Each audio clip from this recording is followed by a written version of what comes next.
morning, and thank you for joining me on the path to liberty. It's Monday, February 14th, 2022, and happy Valentine's Day to you. This isn't going to be one of our normal deep dives into history or strategy for advancing liberty, but instead, on this episode, I think I've got my own fun little take of relationship advice, but for government.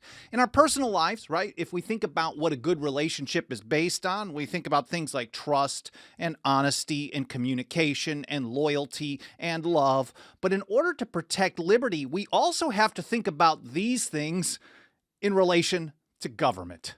And I know we all sometimes just want to break up, but they're a stalker, so they keep following us around. So let's keep these categories in mind.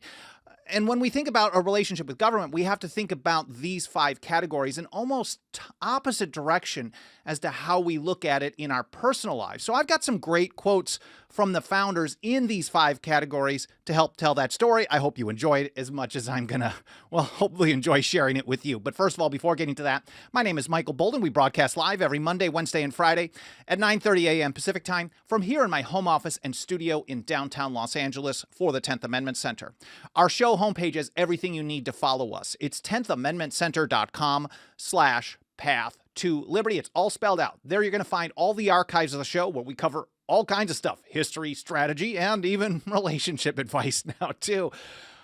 You can find on individual episodes, which I publish a blog post for about 1 to 2 hours after the live stream is done. On those, you can find all the different platforms we're on, both video, the live streaming ones, like Odyssey.com, the best one out there. It's decentralized, censorship resistant. Of course, we're on all the mainstream ones like Facebook and YouTube and Twitch and Twitter.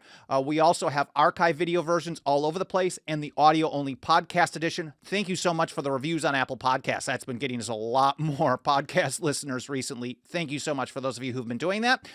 And then, of course, we have our membership program where you can put your financial faith behind our work for as little as $2 a month over at 10thamendmentcenter.com/path to liberty. That's the whole show homepage website that you need. But while we allow people another minute or so to get notifications to join us in the live stream, I want to say a quick hello to everyone out in the live chat. I appreciate you being here. I hope you had a great weekend.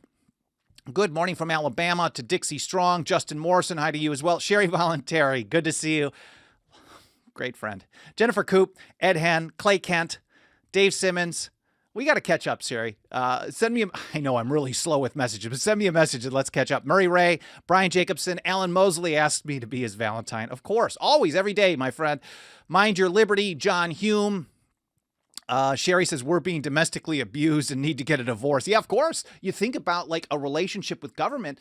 In personal lives, when someone's abusing you, you do at least have an option a lot of times to escape. And I know not everyone has that. It's not as easy to do it as it is to say it. But with government, it's almost impossible because they'll shoot you or they'll lock you up. They'll come and get you if you don't do what they want you to do. Alan says, I follow you because I love you. No, it's the other way around. Haji in Oakland County, Michigan. Lawrence Smith in West Virginia. Erwin Havernick says, love quotes. Yeah, this should be fun. Tim Martin, good to see you, buddy. Patricia Dance, happy Valentine's Day back to you. Michael Lancaster in the Washington Mountains. Oh, Eastern Washington. I've got some really good friends that have been up there. Anyways, let's get right to this. I want to start out again, reminding you the 5 categories, at least for me, that make for a good relationship. I've been an amazing one for almost 19 years, and sometimes it's like, oh my God, what am I doing? This is so difficult. But when you have all of these categories together, you get the fruits of your efforts, your loyalty, your love, the open communication. So we're talking about trust, honesty, communication, loyalty, and love in regards to government. And I want to start out with Patrick Henry when it comes to trust. This is how you treat government. He said, that nation which shall trust its liberties in other hands cannot long exist. This was him in the Virginia Ratifying Convention, June 14th. You might see it listed, and I think the link that we have for it lists at June 13th, but I think there was a thunderstorm or something, and they had to kind of postpone the rest of the discussion. So summer of 1788, Patrick Henry is warning us that if you were, and he said this over and over in his speeches, basically, he was arguing against ratification of the Constitution, and Federalists kept telling him, like, oh, the way that this is structured, it's going to draw the best of the best to the top. The cream of the crust, the people will, they're honorable, the people that are going to go into office. And Patrick Henry's like, wait a second. You're just going to tell us we're going to put the fate of our liberty in the hands of people doing the right thing? That is a mad attempt, I think he said on June 8th or so. But here again on June 14th, the entire nation cannot long exist if it trusts its liberties in other hands. And maybe he was talking about the structure of the nation founded on liberty. Anyways, Patrick Henry about trust. Here's John Adams on the other end of the spectrum, rabid Federalist, and in fact, pretty awful once he got into power in office, far different than when he was out of power before the Revolution. And here's how he put it. This was in 1772, spring, a notes for an oration at Braintree. Of course, I will link to it in the show notes. John Adams said, "Trust no man living with power to endanger the public liberty." He said, "There is danger from all men. The only maxim of a free government ought to be to trust no man with power to endanger the public liberty." That's the only maxim to stay free. If you start trusting people because you like the team, you like the policy, you like the fact that maybe he or she rips on your opposition a lot, and we find that a lot in politics today. All you have to do is talk badly, talk down to the people that a group, one faction thinks is their greatest enemy, i.e. the left or the right. All you have to do is just, crap talk them all day, and then you're the best thing since sliced bread. You're the best person on earth. And John Adams, Patrick Henry, and so many others told us, absolutely not. Don't trust any of them, even if you like what they do, because once they have power, this is the old adage of power corrupts, and absolute power corrupts absolutely. But to the founding generation, it's not that you only had absolute power being a problem. Every level of power would result in people trying to get more and more power. And I know you guys have heard me talk about this many, many times. I thought this was a fun one for Valentine's Day. Abigail Adams, in a letter to John Adams, she was, in some ways, we call, and I mention it often, John Adams was the Atlas of Independence. He was one of the guys really, really pushing for it throughout the early part of 1776. But in many ways, Abigail was pushing John. And if you read some of the letters back and forth, there was one where she says, we've got a lot of high-sounding words, but little action. Where's our independence? It's almost like he was being more aggressive about it because back at home, he was being made to feel like a fool. I don't know. That might be my own version of the story. But here's how she put it. In March of 76, remember, all men would be tyrants if they could. Anyone who has power, and of course at the time it was only men who had power, anyone who has power, the old adage, power corrupts, absolute power corrupts absolutely. So that's for trust. Don't trust government. Don't trust anyone in power. Don't trust politicians. Don't trust parties. It is not trust but verify, as the old kind of Republican saying. It's verify but verify, and that's it. Never trust these people. Back to Patrick Henry. The next one is communication. In a good relationship, a healthy relationship, you have to have open communication. If you don't know what the other person is thinking, it's very hard to function in a healthy manner. And the same goes for government. Here's how Patrick Henry put it. This is, again, Virginia Ratifying Convention. I need to cover his speeches at some point in a series, but I'm currently in the Anti-Federalist Papers of Cato. There's only, I can't remember if it's 6 or 7. I keep saying that. So I should be through that pretty soon. Maybe Patrick Henry will be next. But here's how he put it. The liberties of a people never were, nor ever will be secure when the transactions of their rulers may be concealed from them. So if they don't communicate, if we don't know what they're doing, if they're making all kinds of plans behind closed doors, and we don't know how they're playing things out, how they're interpreting rules and regulations, or they pass one regulation in 1970 and all of a sudden they're writing one behind the scenes, and if you're not following them closely, you don't know exactly what they're doing, and then all of a sudden you've got a new regulation that's been changed. And they just do this all the time. And no one can have their liberty secure in that type of a scenario, warned Patrick Henry. Or when it comes to openness and communication, here's Benjamin Franklin. He was actually 16 years old, and he was really just reposting. He was sharing a letter from someone else, but he understood the principles, and this is why he wanted to share it. He said, whoever would overthrow the liberty of a nation must begin by subduing the freedom of speech. That was Silence Dogood number 8, July 9th, 1722. The first step, according to young Benjamin Franklin, and I think he held this type of view throughout his life. I'm not an expert on Benjamin Franklin, but he definitely was a champion of free speech in many ways. That doesn't mean he was always super, super consistent, but this was a leading principle of his. If you want to overthrow liberty, the first step is to subdue the freedom of speech, not to shut it down, not to make it illegal. Just literally the first step is to start subduing the freeness of speech. So that's communication. So now we have trust, communication, honesty. Honesty. You don't get that from government. We know the old adage. This is a simple one, but it's Charles Pinckney in the South Carolina Ratifying Convention, May of 1788. We know that honesty is the best policy, but here's Pinckney in this speech in 1788. He said that, that's an old but useful maxim that with states as well as individuals, honesty is the best policy. Not that we can rely on governments to be honest, but Pinckney's pointing out you can't just live under a group of liars and still remain free. Or my favorite when it comes to honesty is Thomas Paine, and this is just before the Declaration of Independence, April of 1776, and he put it this way: "He who dares not offend cannot be honest." In a healthy relationship, I know my partner Sarah and I back and forth have often said things that, maybe the other one isn't too excited to hear about, like, "Oh, what you're doing sucks." And that, you think, "Oh, I only want loyalty and support, and you got to back me no matter what I do." But if there's anyone that you can rely on, it should be your partner, your husband, your wife, your girlfriend, boyfriend, whatever it may be, your friends. And if you can't go to your friends for honesty because they're worried about how you might feel, maybe you're a jerk in sharing how you feel, but at the same point, you can't be honest. And you want to rely on those who are close to you to be honest. Now, you can't count government as your friend because we can't trust them, so they can't be our friends. But we have to we just have to point out that the rest of us, if we want to be honest, we have to recognize that many times we're going to hurt people's feelings. Truth hurts. It's how you present it, though. Anyways, I thought that was a fun one as well for Thomas Paine. The next up is loyalty. Next category. We're rocking through these pretty quickly. Samuel Adams, a young Samuel Adams. He was, I think, just in his 20s at this point.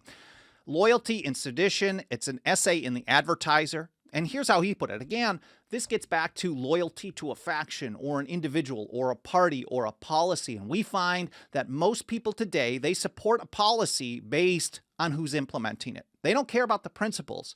You can have the same policy implemented by the red team that the blue team opposes when the red team's in power. And then it's almost the same thing a few years later, and then all of a sudden they love it. And they're making all kinds of excuses, and they're telling us, "Oh, well, that's a different version of the exact same thing."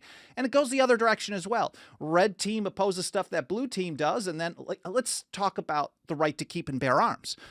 We know that a couple of presidents ago, we had a horrible gun grabber in office, and then supposedly we got ourselves a Second Amendment president. But the Second Amendment president, for 3 straight years in a row, enforced the most federal gun control measures in history, more than the gun grabber that the Second Amendment supporters supported. Either they were ignorant of it, they didn't care, or when we told many of them about it, we were often reminded that, "Oh, this is different. Oh, they're just going against violent criminals," or whatever it may be. But the fact of the matter is, under the Constitution, the number of federal gun measures that the federal government is authorized to enforce is 0. So worst in history is terrible. That's just a great example of people being loyal to a person, loyal to an idea, rather than the truth or what's more important than that. And here's how Samuel Adams put it. He said, "It is a very great mistake to imagine that the object of loyalty is the authority and interest of one individual man, however dignified by the applause or enriched by the success of popular actions." So it's a mistake to be loyal to an individual in government. It's a mistake to be loyal to a party. It's always a very great mistake. Even a young Samuel Adams, before the beginning of the controversy between the colonies and Great Britain even started in 1761, so 13 years before that. And on loyalty, here's John Dickinson, the penman of the American Revolution, co-authoring with Thomas Jefferson, a document called the Declaration of the Causes and Necessity for Taking Up Arms. This is July 6th, 1775. There's fighting going on. We know what happened in April of that year. And they put together a document explaining to the world, this is why there's a fight. And we shouldn't even have to list all of our grievances like they did the following year in the Declaration of Independence, and it wasn't all of them, because as Dickinson and Jefferson pointed out, why do we have to list them in detail when Great Britain claims the power over us in, quote, all cases whatsoever? And they rejected the notion in that document about how, okay, you have to just be loyal subjects. You're loyal citizens of the crown, subjects of the crown. And they pointed out that our attachment to no nation upon earth should supplant our attachment to liberty. Again, July 6, 1775, that's John Dickinson and Thomas Jefferson. On the screen here, you'll just see Dickinson because it's hard to put multiple in the image, I guess, for me. I got to improve on that template skill, I guess. So the number one attachment, our loyalty. If we're talking about loyalty, loyalty should not be to one individual man, said Samuel Adams, the father of the American Revolution. Then the author of the Declaration and the penman of the Revolution says, our number one loyalty should be to liberty. We don't care what team is doing it. We know that they're all terrible. We live under the largest government in the history of the world. There is no libertarian team in Washington, D.C. There is no libertarian team in the states. You may find one state that's a little bit better or maybe a lot better on one issue than another. So, for example, if we're going back to the right to keep and bear arms, certainly some states are significantly better than where I live here in California. But generally what happens is California then becomes significantly better on other prohibition issues, like on a plant. But that's starting to even out. And California is definitely falling behind on this kind of this back and forth balance. I mean, you've got all the states are socialist as well. So they're terrible. And generally when people ask me, like, what's the best state to live in? I'm like, live wherever you're going to be the happiest you can be living under a tyranny. Because again, we live under an umbrella of the largest government in the history of the world, and all the states act as enforcement squads for the federal government. Again, our loyalty needs to be to liberty, not to any team, not to any state, not to any nation, not to any politician. I keep saying that over and over again. And then the last one, of course, is love. In a personal relationship, we have to have love. Otherwise, you're going to be in some difficulties, I guess. And if you love your team, you love your politician, again, this is a kind of a repeated message, you're going to have problems as well. So Samuel Adams went on in that Loyalty and Sedition article, 1748. He said, our loyalty is founded in the love and possession of liberty. That's where our loyalty needs to be. That's where our love is to liberty. Here's John Dickinson one more time. In response to the Stamp Act, this was some correspondence back and forth to a committee in Barbados. I couldn't find the exact date on this. I know I've cited it before. It's 1765-ish. And here's how he's talking. He says he's talking about like all the possible things. He wishes the best for all humanity. And then he says, as a foundation and security of all the rest, I wish you a true love of liberty. And on Valentine's Day, I think that's the best one to close out. As a foundation and security of all the rest, I wish all of you a true love of liberty.